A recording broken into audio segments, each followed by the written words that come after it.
Hello, and welcome once again. J76NY here. Back with Rayne and Sordland. This is our douchebag playthrough of Suzerain. We did bring our budget up to 0 in the last episode, which is a good thing. We now are moving in the right direction, at least. Our economy is still in the toilet, but budget right there should help us out a little bit. In terms of that, we've got the industrial zone that's being built. We've got our railway, which is apparently stalled and fallen flat on its face. I did pick the private company for that one, the startup company, Horus Holdings. Probably wasn't the best choice, so with the industrial zone, I went with the Sordland State Corporation, or whatever it's called. But we're going to get into the next turn and see what happens. See what kind of trouble we can get into now. Victims of change.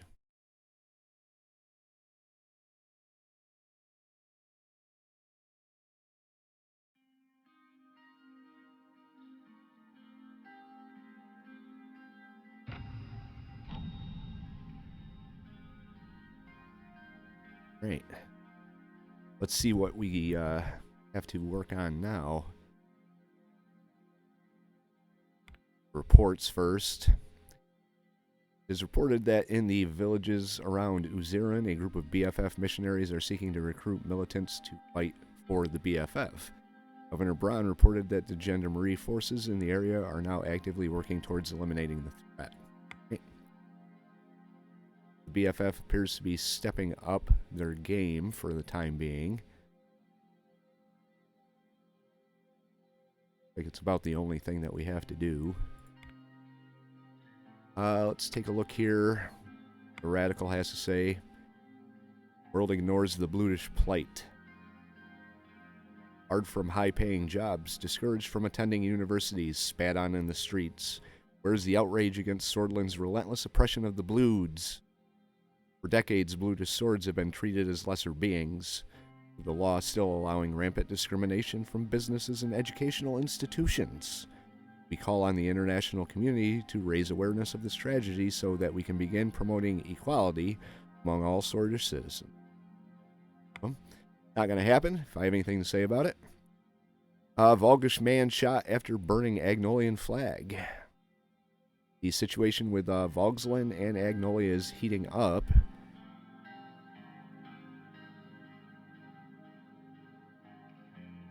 One Volgish protester was photographed as he climbed the flagpole of the government's office and brought down the Agnolian flag. He was shot by the Agnolian authorities on the island when he attempted to burn the flag with gasoline. Ooh. Definitely heating up here. Call from Marcel Koronti, Office of the President. Let's see what Mr. Karonti has to say here. I was in my office looking through the agenda for the upcoming meeting of the Ministry of Economy. The meeting was going to be about the ownership of the Big Four, the 4 largest companies in Sordland: Heart of Sordland, Bergia Steel, Sordish State Corporation, and Nita Mining Corporation. Some of these companies were controlled in part or entirely by the state. The others were mostly or completely privatized. I had the power to change that. The phone rang and I put the agenda down. Greetings, Mr. President. I'm sorry to disturb you before such an important meeting, but I thought now would be a good time to talk about our arrangement. I'm sure you'll agree that the support I and my network have given your administration has been nothing but beneficial. Half of the non-state media in the country has been sharing positive news about you and downplaying the negative events. I don't really see that, Marcel.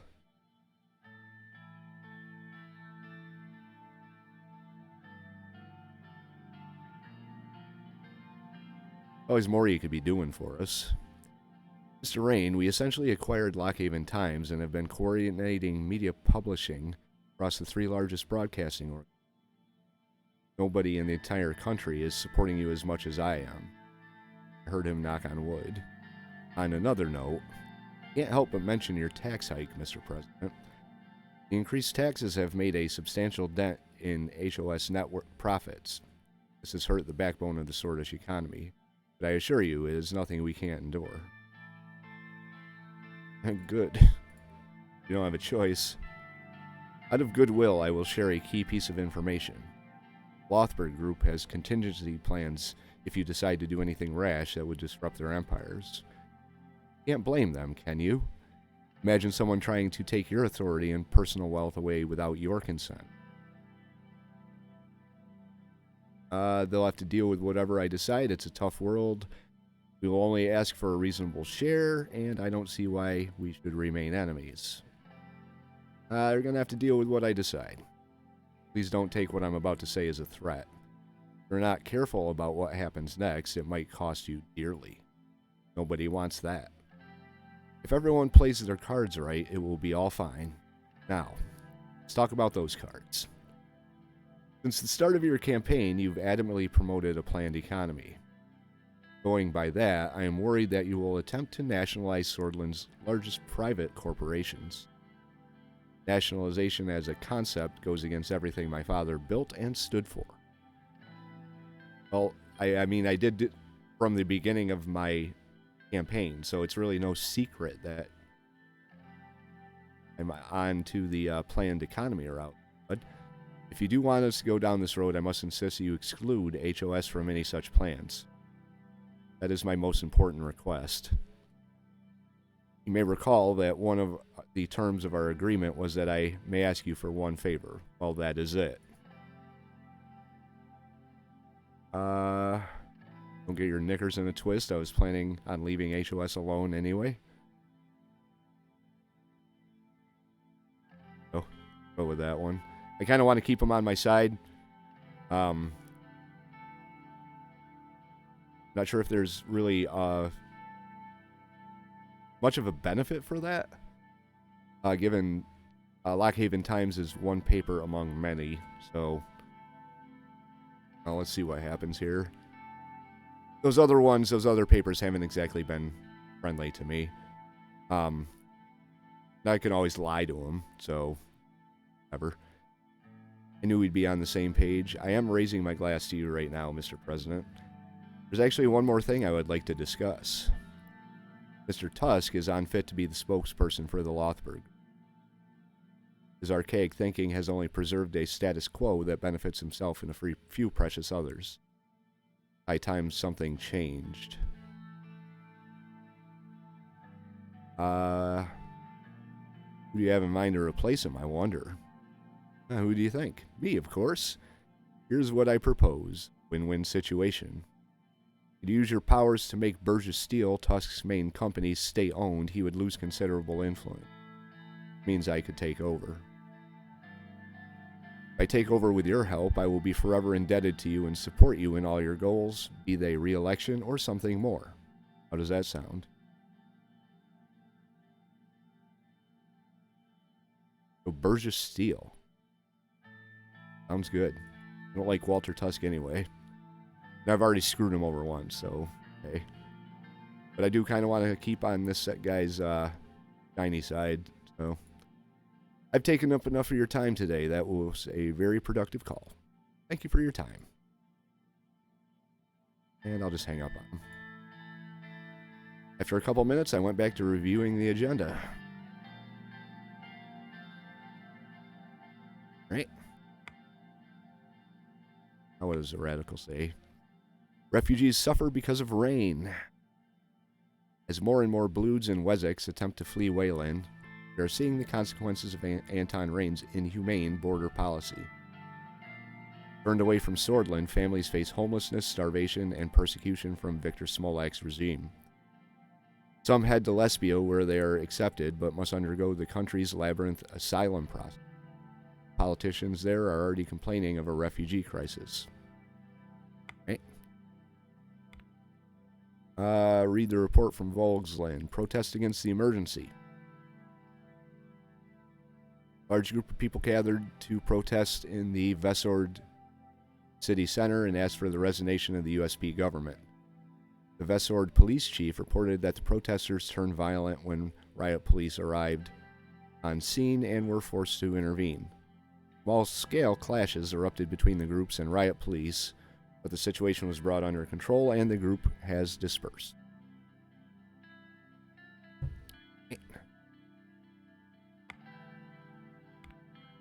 Oh, Lord. All this stuff we have to do here. USB meets showing support to the president. Good. For them.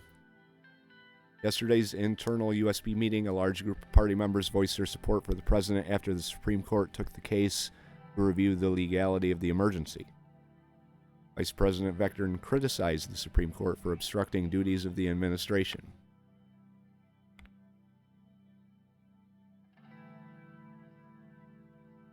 Law enforcement ignores emergency rules. There are countless reports coming in from around the country that law enforcement authorities are not properly enforcing the rules defined in the emergency decree.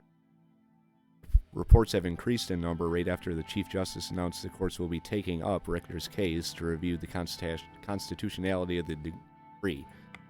So apparently the the police forces of Sordland are not really 100% behind my emergency measures. So hopefully we can do something about that. Let's see. General Staff releases positive statement. Earlier this week, the General Staff held a meeting in which Joseph Lancia had voiced his pleasure to work under the administration. According to rumors, Lancia said the current president is a man of tradition. He's as strong as he is decisive.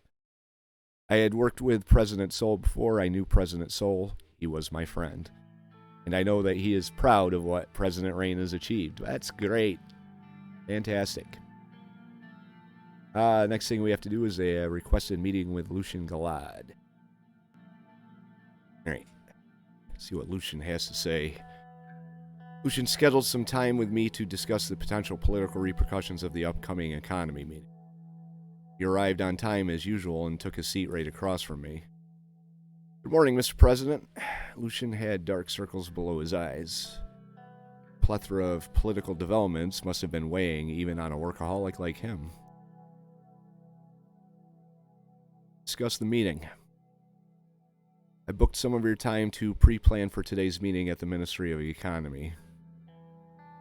I want to give you a short status update. As you know, I've been lobbying the old guard extensively after the constitutional review process began to ensure we don't end up in a weakened position. My efforts to ensure a court rejection of the legal arguments put forward by Mr. Richter are continuing. Very important piece of is succeeding will be this upcoming economy meeting. It's well known that the old guard wants many of these large companies to be nationalized. If we do that, our chances of the court rejecting Mr. Richter's case will increase. I will do what I want. It's as simple as that. Of course. We need to be cautious. Any grand plans about the economy also heavily influence our political standing. We would be changing our relationship with the old guard, the oligarchs, and the opposition. As you know, this meeting will give you the opportunity to alter the ownership of the Big Four, the largest corporations in all of Sordland. We can start the process of nationalization or privatization, or we can just keep the status quo. Again, I remind you that any change will tip an already fragile balance. I personally think we should stay out of this and keep things as they are. There are no need to make new political enemies at this stage in our term. But ultimately, the decision is yours. What are you leaning towards? How should we move forward?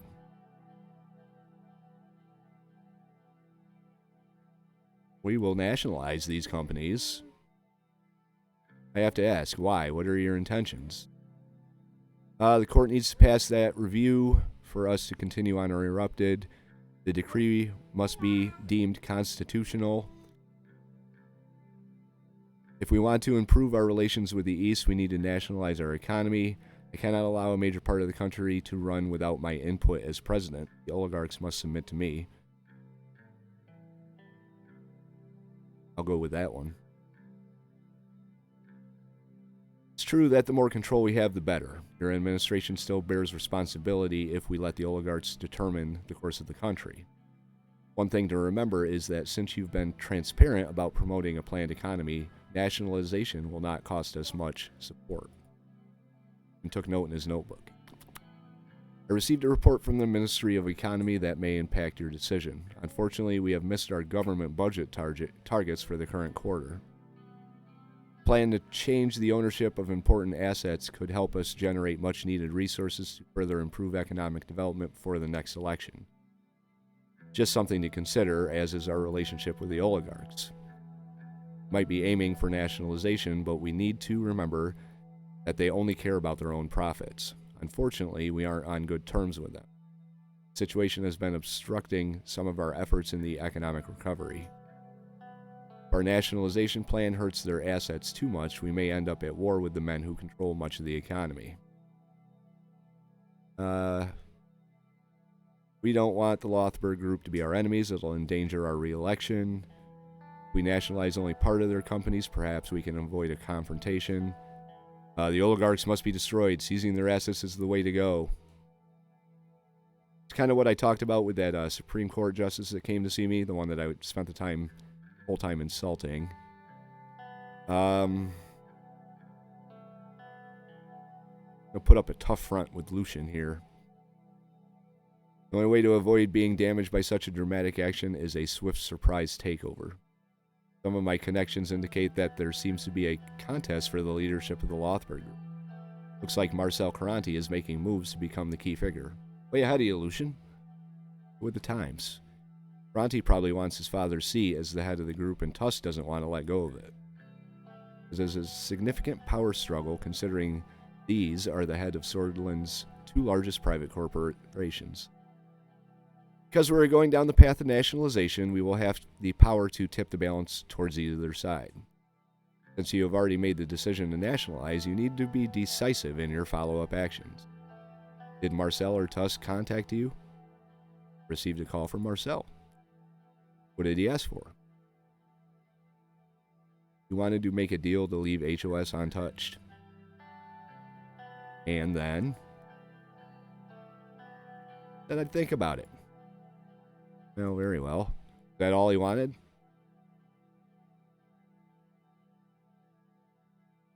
I'll tell him everything. Why not? Also wanted me to take down Tusk, as I expected. This internal conflict among the oligarchs puts us in an interesting position. Our relationship with Walter Tusk hasn't been good for us. Any move we make now has to be calculated and thought through. Very well then, it's almost time. I will inform Mr. Hull of your decision, and he will make the necessary preparations to formulate a plan. Let's get back to work now. See you at the next meeting.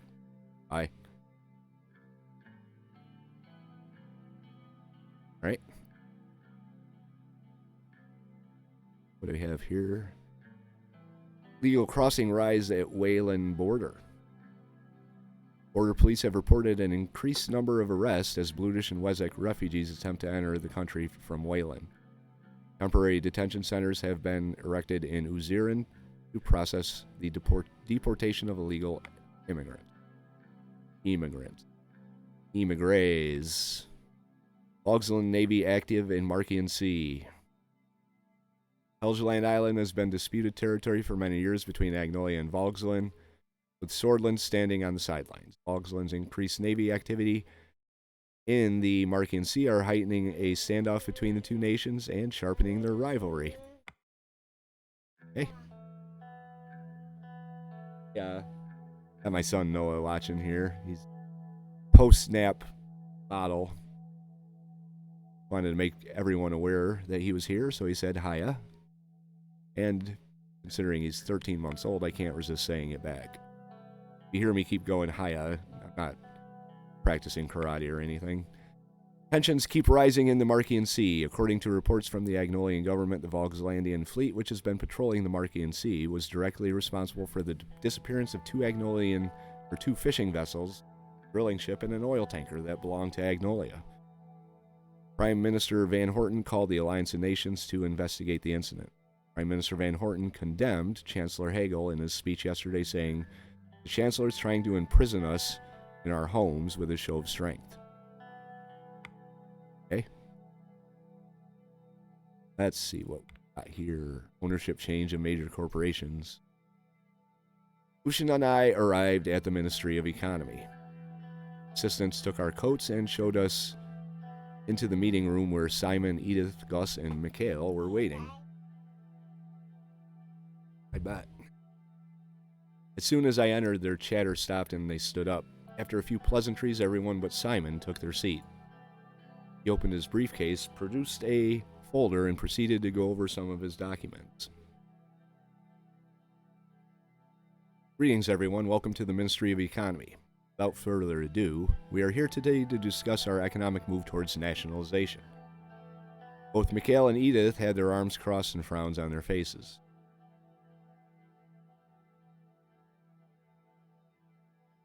They were listening intently.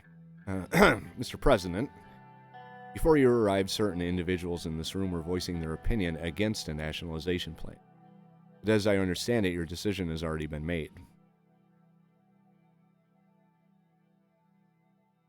Yes, and you'll respect my decision whether you like it or not. But one look from Simon stopped her. Both she and Mikhail were restless in their seats. Let's move on to how we can go about implementing a nationalization plan. President, he handed me and everyone else in the room 2 neat stacks of documents. Please turn to page 14. Page 14. The title was Heart of Sordland.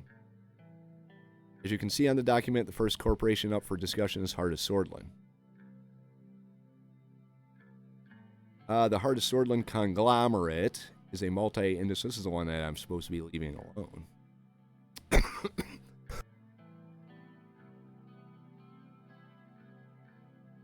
Well, led by fledgling CEO Marcel Karonti, HOS has recently observed a boost in their revenue. They control many media organizations across Sordland. It is possible to see their imprint everywhere from newspaper stands to convenience stores. In fact, they own more than half the media products in the country.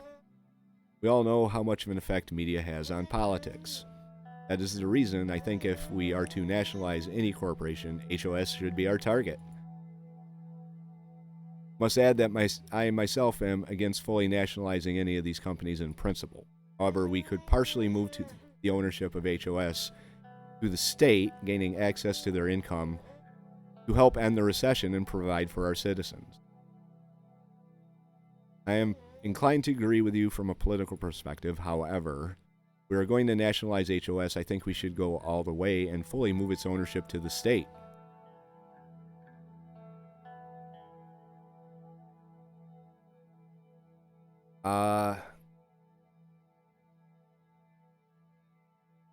What are the effects if we fully nationalize Heart of Sordland?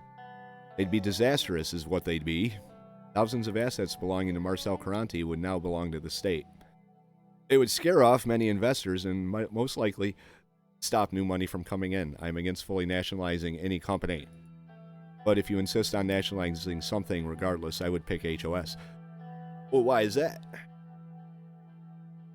Marcel Karonti is growing too powerful too fast. Next thing you know, you could even control over the state newspapers. Now let's move on to our next option. I'm going to leave him alone. I'm going to stick with my deal with Marcel. Page 37. Bergia Steel. It is the largest private corporation in the Big Four and are therefore the largest in Sordland. It has been at the helm of steel manufacturing for many years. It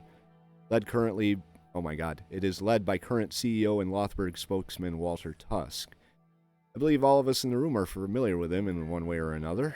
What can I say? They have been widely successful since their founding. They have achieved renown not only in Sordland but worldwide. I believe we shouldn't attempt to break something that is already working. I am against nationalization of Bergia Steel in any capacity. Well, you're going to be in tears by the end of this meeting, bro. Not to mention any amount of nationalization would be disastrous for both Bergia Steel and Sordland. Much of our steel trade is relying on the manufacturing capabilities. Any sudden change there would be like throwing a screwdriver in a working engine. No matter what, we should refrain from nationalizing. It would result in an economic crisis. I don't have so strong of an opinion, but I will say that nationalizing both Bergia Steel and HOS would be quite unwise. I've already decided what I'm going to do. Sounds good. Let's go over the document once again. Read all of Simon's documents once more, then flip to the last page. Oh, there's only 2 choices?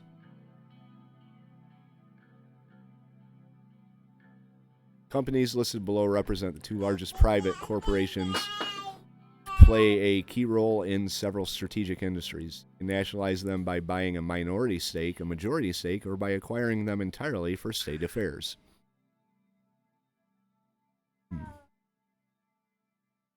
Minor, state-owned, major state-owned, or fully state-owned. Whoop! Easy decision there.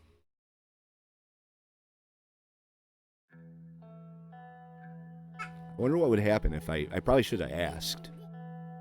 What would happen if we took partial control over them? But seeing as I didn't ask and I don't know, I told him I'd leave him alone.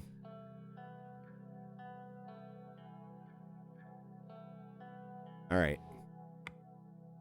I'm about to make changes to the ownership of prominent Swordlish companies. Are you sure about your decision? Yes, why not?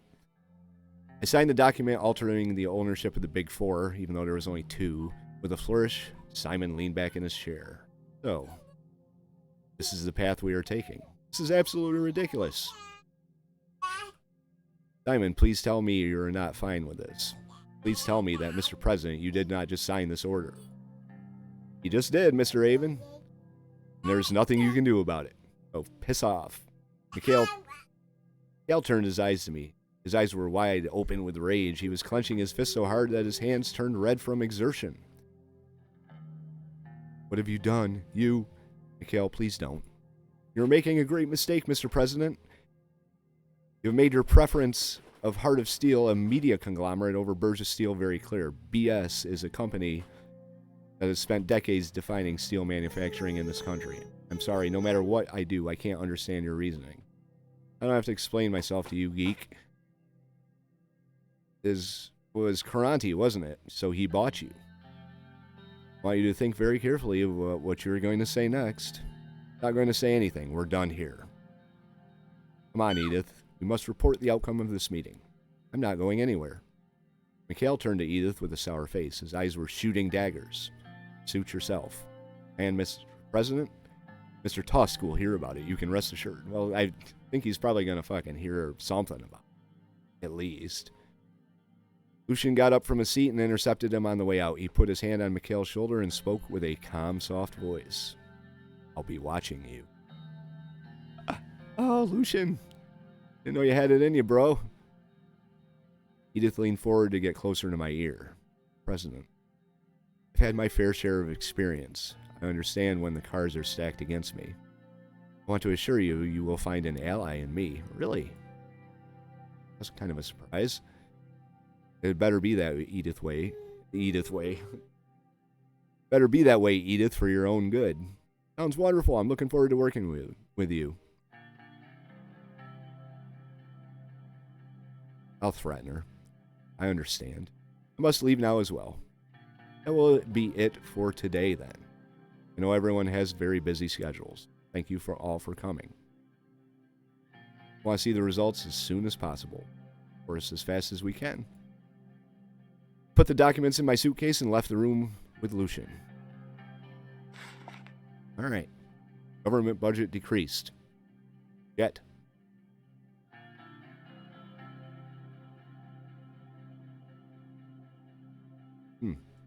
Oh well. See what happens here. Unified Education Language Act.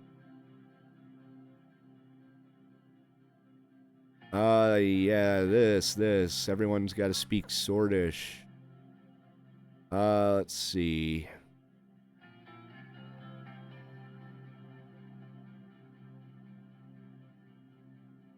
Yep. Screw the Bloods. Every one of them. Every single one of them. Screw them all. Result of the economic direction. Well, there's Walter Tusk. Great. And Marcel Karonti. Ooh, fireworks. I see some fireworks in our future. With the nationalization decision made, it was all that was left was for Sordland's two most prominent oligarchs to sign the paperwork. And so I called them both to the palace conference room. Lucian showed Marcel Koronti and Walter Tusk in. They sat across the table from me, leaving one empty chair between them. Marcel was watching Walter with a vile smirk on his face. Aren't you enjoying this a bit too much? Come on now, Walter. No need to be a sore loser. And watch your words. You're right in front of the president. You little snake, you're just like your father. Whatever you say won't change the fact that you are done for. Your time will come. Be sure of that.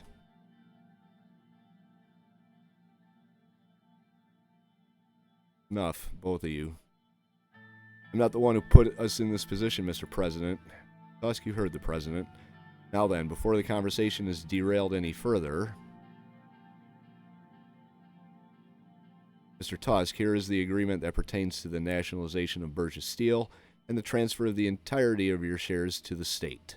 He pointed to various sections on various pages of the document. You will need to sign here, here, and here. Won't sign anything without reading it first.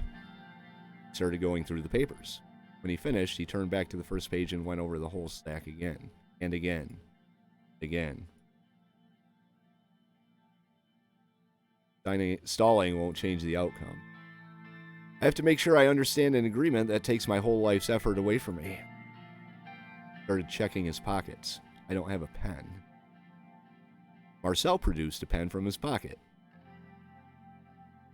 The pen had a large Heart of Sordland symbol on with the name of the company engraved on it. There you go. Walter reluctantly signed the papers after letting out a deep sigh. My pen, please. Take your damn pen. He turned to me. I will never forget what you've done to me. Your time will come too, Mr. President. Believe me. Just threaten the president of Sordland? This is ridiculous. Know your place. Mr. Rayne, are you just going to stay silent in the face of these blatant threats? He needs to be punished swiftly. Surely you can't let him speak to you like that. You little...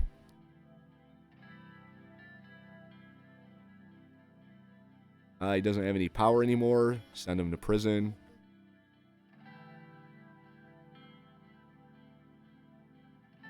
I'm sending him to prison.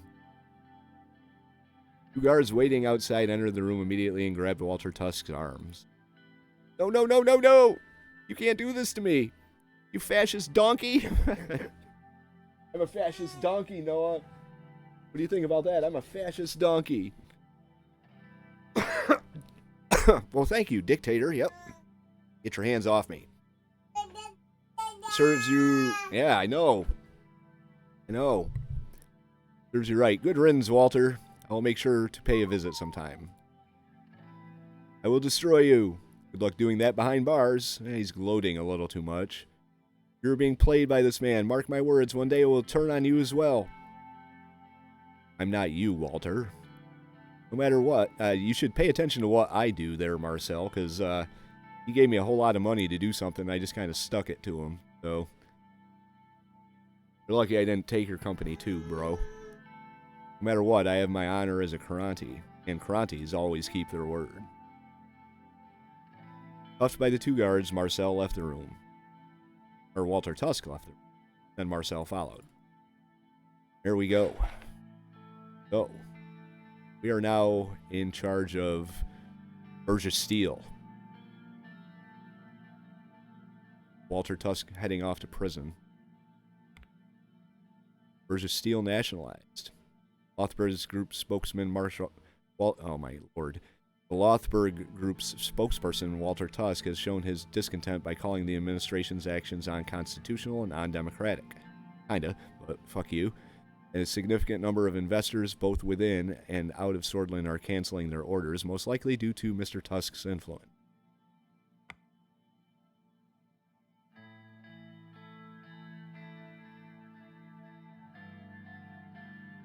Should have grabbed them both.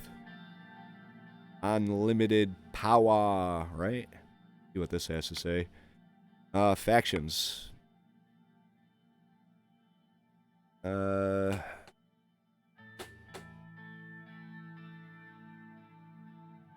Guess changed.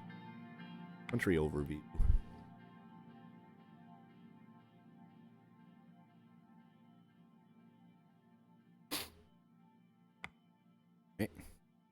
Papers have to say.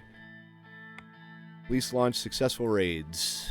Earlier this week, the police launched raids on shops and warehouses in Arbury City and Estord City. The operations are reported to confiscate more than 2,000 illegal firearms and drugs. The captain of the police force is in charge of those raids, has released a statement saying that the shops are from two notorious crime families, the Skinner and Coronelli families. Nationalization of Bergia Steel.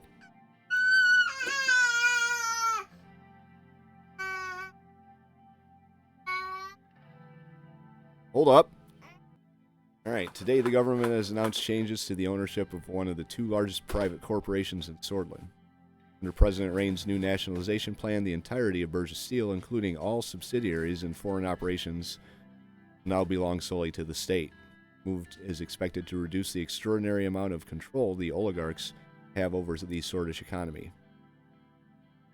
The ex-CEO of Bergia Steel, Walter Tusk, has been silent on the matter, considering he's in prison. As I was trying to placate small child behind me, I noticed this here. It appears that thanks to President Anton Rayne, law and order will soon come back to Sordland. Pat myself on the back for that. Walter Tusk arrested. Concerning show of presidential power or case of just desserts. How about both? Corporate Fat Cat and Lothburg Group spokesperson Walter Tusk has been arrested following a meeting with Anton Rayne, who had just announced the nationalization of his company, Bergia Steel. That corporation needs more government oversight is indispensable, but a hostile takeover and potentially unlawful arrest is not the answer. We hope someone in Holsord will be able to rein Rayne in and prevent further such power grabs. Walter Tusk arrested. Dismaying news from Holsord. Sources say Walter Tusk, Sordland's most prominent businessman, has been arrested. The arrest may have been connected to the ill-advised nationalization of his company, Bergia Steel, so they don't like what I'm doing. Rayne's hostile takeover. Never-ending war on the free economy continues as he announced his most ridiculous plan to date, complete nationalization of Bergia Steel.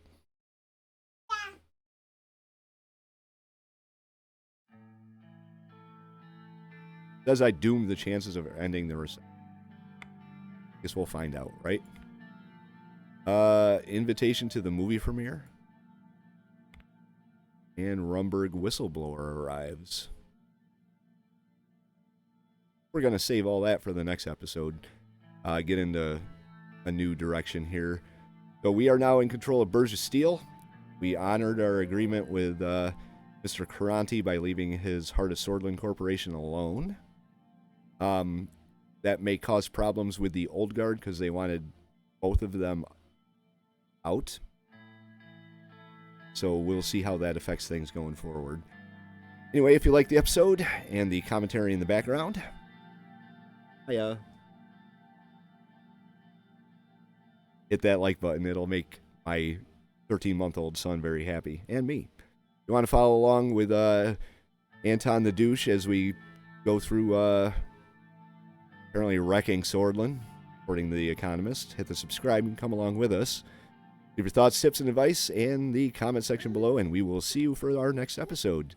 J76NY and Noah saying thank you very much for watching, and have yourself a very good day.